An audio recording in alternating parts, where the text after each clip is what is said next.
In light of what happened over this past weekend and everything this week with the harassment and the accusations and all that ridiculous stuff, somebody reached out to me on Facebook and said, you have all this stuff flying around about what people say you believe, but what do you actually believe? Can you make a short video and say what you believe? And so before I do that, I want to introduce myself. My name is Samson Rachapi. I go to school right now at Suffolk University in Boston, Massachusetts. I'm studying philosophy, politics, and economics. I'll be going on to law school afterwards, all courtesy of the VA. I'd really appreciate that. I'm a former cavalry scout. I served in the Army from 2005 to 2008. I spent a year deployed in Africa, and I trained advisors before they deployed overseas after my deployment. Since from 2008 to 2014, I was doing IT type work. I'm Microsoft Certified Systems Engineer, Cisco Certified Network Administrator, but that expired. And let's see, Security Plus. I have a whole there's a slew of certifications. I'm done with that now. I'm interested in government and law and public policy, things like that. Right now, it's the summertime. I'm currently an activist. I am a staunch anti-war activist. I'm not anti-all war. I'm anti-wars of aggression. So I'm anti-war on terror. I'm anti-war on drugs. I really think that we need a modern, like almost Nuremberg trials in order to fix the state of affairs that we're at right now. That's for a different video. I'm a pro-cannabis advocate, huge pro-cannabis advocate. I'm also a free speech advocate. The homelessness problem really bothers me. I didn't realize how bad it was until I started going to school in Boston. The opiate crisis is terrible. It's something that really, we really need to address. And, society's going in the opposite direction of what would actually fix those types of problems. But those are all for a different video. As far as what I believe, I identify as a libertarian. That's the closest thing that we can come to, like, segmenting me into a label. Humans love classifying things and making things into neat categories, but humans, we're all individuals. We all believe different things. And for better or worse, we can't be put into those simple categories. Libertarianism is more of a philosophy than it is a political, party. I mean, it is a political party, but it's more of a way of life. It's a way of, looking at how we should treat each other, how the government should work with its citizens. I've always been interested in government and the Constitution and our Bill of Rights ever since I was a young child. My father instilled in me the values of freedom of speech and the freedom to move about without undue search or seizure, freedom to remain silent, to not incriminate yourself, and, if necessary, the freedom to defend your life, your family, your loved ones, even your property and your country, with up to lethal force if necessary, right? And those are all things that I hold dear because I understand, growing up in Massachusetts, what we separated from. We separated from a tyrannical government in Britain that wanted to impose all sorts of undue regulations and stick troops here and take money without any sort of representation whatsoever. And we fought back against that. We recognized the tyranny that was going on, and we said, we have a chance to break free from this. And that's what this country was founded upon. And growing up in Massachusetts, you learn a lot about that. I hold all that stuff very, very dear.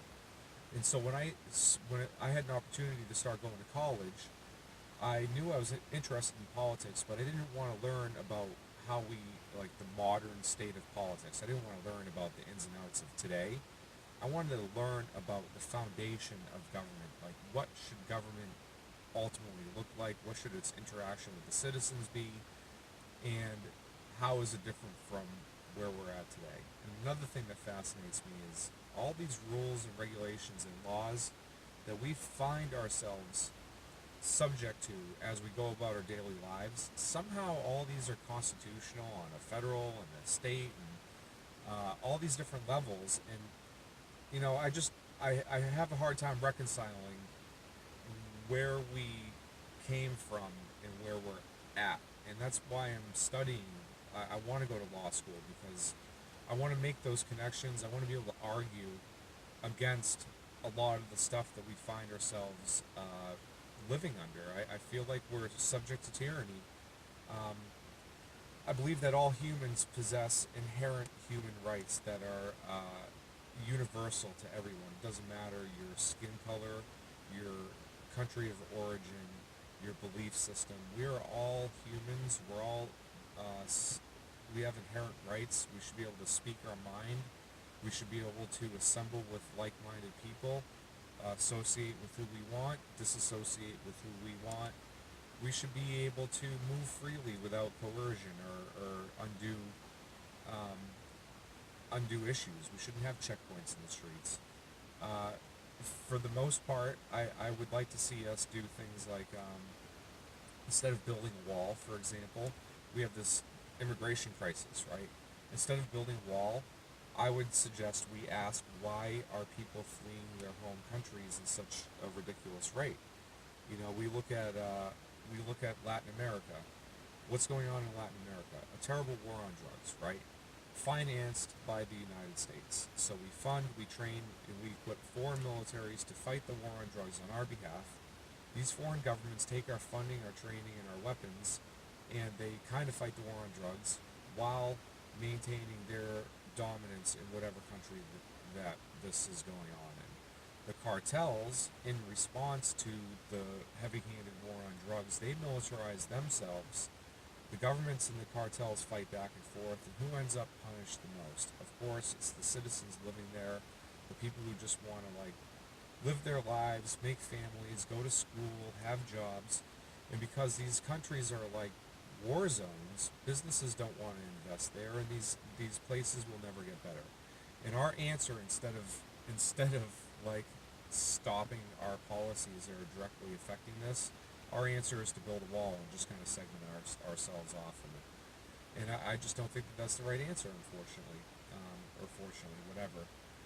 But my point of view, like I would be going to these rallies and speaking my mind if I could, and I feel like all these people who come out and protest us would agree with me on so many levels. And I'm not the only person who has this belief system at these events, but unfortunately, as we all know, they get shut down violently. We can't say our piece. We can't talk about how messed up the war on terror is. How I believe that instead of fighting radical, whatever it is that we call it now, we don't even. I remember after 9/11, right? It was such a traumatic thing. We literally watched buildings fall on thousands of people live on TV, right? And then there were subsequent wars in Afghanistan, and then tons of propaganda directed towards us about Iraq and weapons of mass destruction, chemical, biological, radiological, nuclear weapons, and all this other crap, right?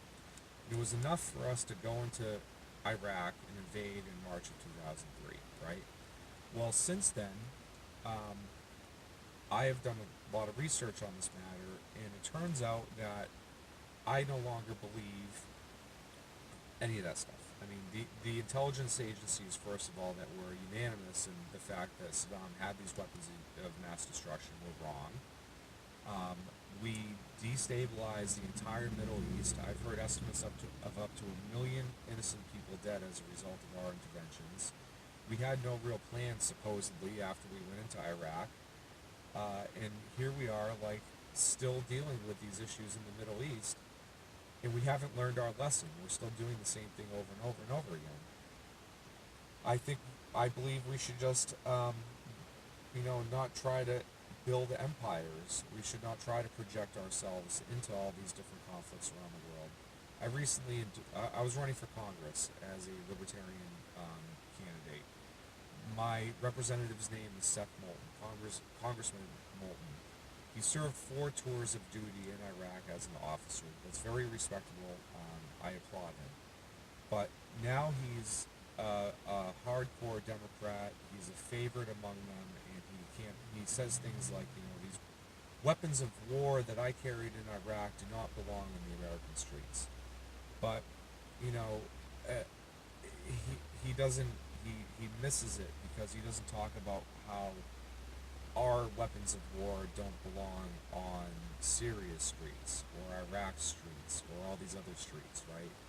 And he's actively working towards this agenda of disarming the American public instead of like representing me and saying we shouldn't be involved in these conflicts to begin with. So I decided to run, and then at like around, I think it was May, I discovered that a new Republican had entered the race. His name is Joe Schneider. He has a great story, very, very respectable. His family escaped communist Romania when he was 12 years old, came to the United States.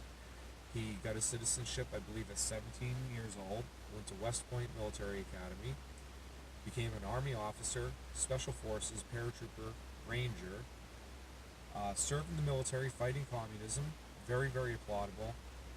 Got out of the military, went to Harvard Business School, got a Master's of Business Administration from Harvard Business School, opened up a business, continued fighting communism in the private sector, working with the military.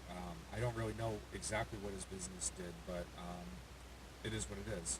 Sells the business, I believe, to GM, opens up another business and is like, I am sick of the divisiveness that's happening in this country and I want to run for Congress. Very, very respectable. And so we sat down, we met, we had a great breakfast, we talked for like 2 hours, and I knew right off the bat that he has a very, very good chance of winning against Mr. Moulton. I think he's a better candidate, right? And we had a few meetings, and since then we had a discussion about foreign policy. And after this discussion with foreign policy, he kind of turned me off. First, he's pro-cannabis. He doesn't use cannabis, but he's pro-cannabis. He's pro different solutions for the opiate crisis. He's pro voter choice. And I think there was one other thing that like really appealed to me about him. But we had a discussion about foreign policy. We discussed Russia, and he said something to me like, we need to have a boogeyman in order to have guaranteed funding for all these different things that we do. And I'm like, well, that's great and all, but what about when this boogeyman actually leads to bullets being fired back and forth on a battlefield and people dying? And he sits back and he goes, well, there's a larger geostrategic order that, there's a bigger goal going on than just these little proxy things. And I'm fully aware of that studying economics. Like, I study the root causes of these conflicts, and so I was ready for that. I was like, I'm fully aware of these things. Russia's working with China on this new development bank. It's directly competing with the Western financial systems. And he says that it's important for us to maintain the global strategic order. And I kind of, pressed him a little bit, and he mentioned the Bretton Woods system. And I'm very, very familiar with the Bretton Woods system and how, like, we had to institute a different type of financial paradigm after the gold standard, and then we had an oil crisis, and we created the petrodollar system, and then ever since then we've had to defend it, and we're seeing a cycle of debt where countries are being forced to choose to either deal with us in our never-ending perpetual cycle of debt, or they can go along with this other system that has Russia and China and all these other countries aligning themselves with their system. And so I argue that the root causes of all of our military endeavors are not because of whatever propaganda we're being told. It's to prop up these failing financial systems that are not capitalist in nature. I am staunchly capitalist. We are experiencing crony corporatism right now, and it's bleeding into our military and media and now our streets in the form of violence at political events. Because if you ask me, and you ask a lot of people on the ground, there's no way these events are spontaneous grassroots efforts. Somebody's paying for these groups to organize these people to come out. The ones who come out wearing the masks on the streets aren't necessarily paid. In fact, I don't think they are. They think they're legitimately coming out and protesting white supremacists and Nazis and all those things that they're told. The organizations that get them to turn out are the ones that have the money and the financing. And that's why I call for Antifa to be called designated a terrorist group. It's not so that we can go out and harm masked people in the streets. It's so we can pursue the financial purse strings. The organizations that are causing this unrest in this country, they need to be brought down and brought to trial, to justice, for literal crimes against humanity, because the conflicts we're seeing in this country have been repeated time and time again in other places. And since the rest of the world isn't putting up with it anymore, it's coming home here to the United States, and we need to reject it. And the only way to reject it is by recognizing it for what it is and respecting one another, even though we believe different things. Because truly, all the people at these rallies, whether you're a counter protester or you're somebody like me, if you're at this rally, you're a member of the have nots. This is a class struggle. This is not a race struggle. This is not a religion struggle. And if you're coming out to those rallies, you're not part of that big club. And it's those people in the big club that make us want to fight against each other. And we just need to reject it and call for peace and say, hey, we're brothers and sisters in the same space, and we're going to respect each other even though we believe different things. And that's what I believe. And thank you very much for asking me that question. I appreciate you tuning in, and maybe we'll be doing some videos like this in the future. Thank you.